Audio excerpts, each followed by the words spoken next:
Hey guys, welcome back to Workout 2 of the week.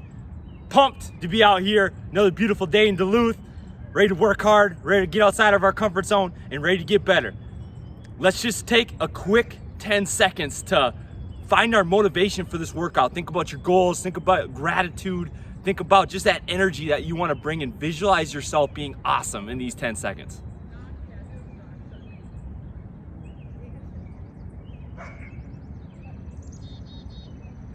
Good.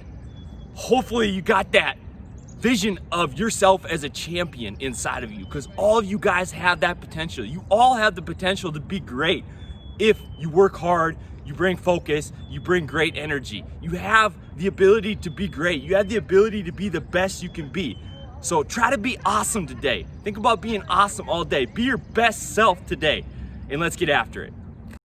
We got Jeremy Lin 4-cone drill. So line up those 4 cones about 4 feet apart on the lane line. Sometimes when you're working outside, a couple people might walk by, ask you what you're doing. I usually like to respond, we're getting better, because I know you guys are getting better. We're out here working hard. I love it.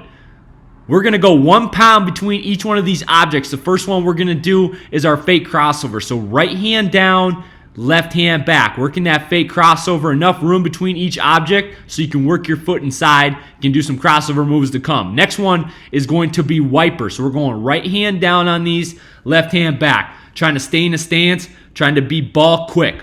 We will go 3 times down and back for each one of these dribble moves. Let's attack it. Next part of our Jeremy Lin 4-cone drill, we're going to go pound, cross, pound, cross, pound, cross. Once again, we're going to go 3 times down and back, trying to be ball quick. We're going to repeat the same thing, going pound between the legs 3 times down and back. Trying to be ball quick, you see, moving inside and outside of the cones, not going over the cones. And then lastly, 3 times down and back, going behind the back. Trying to attack each one of these, getting outside of our comfort zone, getting better. We'll also throw in some combo moves today. So our first one, we're going to go pound, cross, between. Pound, cross, between. Start with the right hand down. Start with the left hand back. Again, we're going 3 times down and back on these. Our next one, we're going to go pound, between, cross. Pound, between, cross.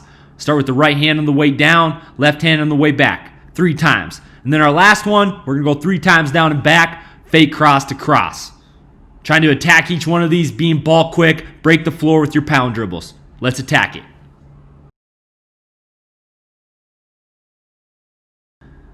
Our finishing today, we're going to go with our Kyrie series. So we're going to start off with Micans. So Kyrie series is all about finishing. We're going to go regular 1-foot Micans, keeping that ball high. Then we're going to go 2-foot Micans, keeping that ball high, getting your rebound, getting the ball up on the glass. And then we're going to go reverse Micans. Really important to have great touch around the rim. Part of our Kyrie series is the Mican drill. We'll go 15 makes on each. Let's attack it. Next part of our Kyrie series, we're going to take 2 steps out from underneath the hoop. Place a little object down so you know where to start every time. We're going to go inside hand finishes. So kind of like our reverse Mican, but just going from a different angle. So we're going to take 2 steps and work on our inside hand finish.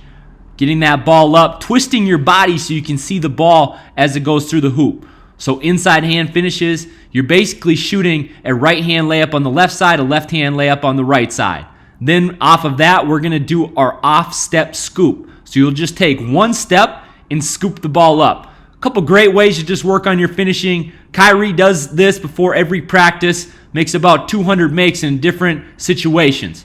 We can use him as an example on how to get better. Let's attack each one of these and let's get better.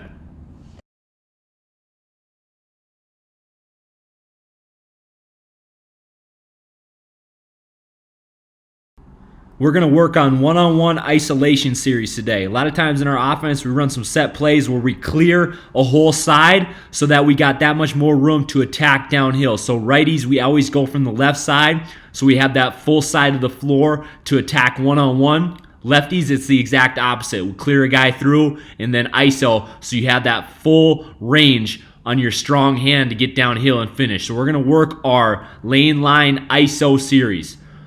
First huge point to make, if you want to be a better one-on-one player, become a better shooter.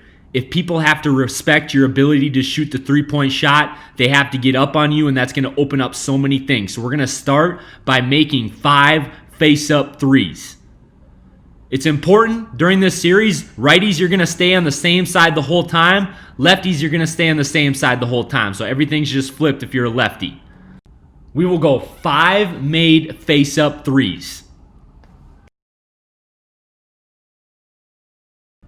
After the defense has to respect your ability to hit the three-point shot, they then need to get up on you, allowing you to rip by. So we're going to rip by and go with the power finish.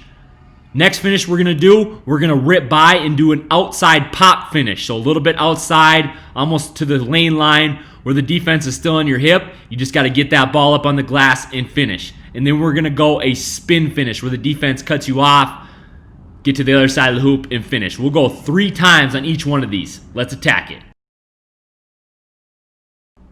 Next, we're going to rip and get into a pull-up jump shot and a step back. So we're going to make 5 pull-up shots and 3 step back shots. Let's attack it.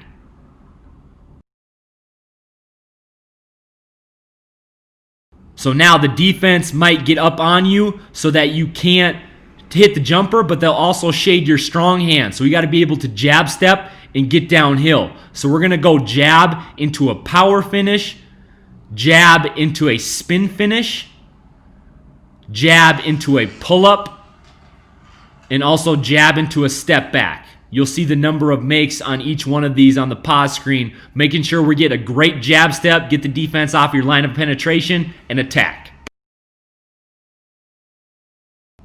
And lastly, we're going to go jab step, made 3. Remember, the best way to become a better one-on-one player is to become a better shooter. I wanted you guys to have the opportunity to hear from our All-American player, senior for us last year, Brandon Meyer. Brandon just signed to play in Finland next year for his first professional contract. He was a player that we put in these isolation situations a lot, and he was really good. So you're going to hear from him and what he kind of thinks about on each one of these catches. Okay, so perimeter ISOs. I think the first and most important thing to know about in any ISO situation is done before the catch. So when I specifically, the thought process of when I would catch the ball, the first thing I would do is based off of feel. Was I getting pushed a lot? So that would say that they're up in my grill. If I felt like they were really pressuring me, I knew that I wouldn't even think. I would rip through and go by. Second thing, if I just feel a hand, I knew that they're not up in my grill. So turn and then evaluate. When I think about evaluating, the first thing I would usually look at is the defender's stance. And by stance, I mean like feet, posture. If they're on their heels, they're leaning back, I'm usually shooting it right in their face. Because if you're sitting back, it's hard to be able to lunge forward and contest in the amount of time that I have to shoot. If they're playing my shot, then it's usually a pump fake and go, or even just a eye to the rim and get them to freeze, and then you have the step on them. And then if they're a solid defender, I know that they might be just as athletic, just as tall, whatever. If I know that they're a respectable defender, then it's your responsibility to break them down, whether that's a jab step, jab cross, jab shot, or that's when it's most important to have a shot that you know that even if it's contested, then it still has a good chance of going in. So for me, that was usually kind of a crossover shot, step back, something that where the best a defender could do would be to contest it. And I think that I personally had like what I would call kill spots.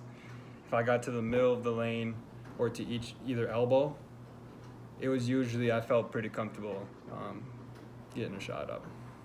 So yeah, that's kind of my off the top perimeter ISO mindset, and I think the ending remarks that I have is it's very important to know who's defending you. We're going to go Steve Nash shooting today. To start off, we're going to make 10 shots just with one right hand pound dribble before we shoot. So we're going baselines, wings, elbows, and free throw line.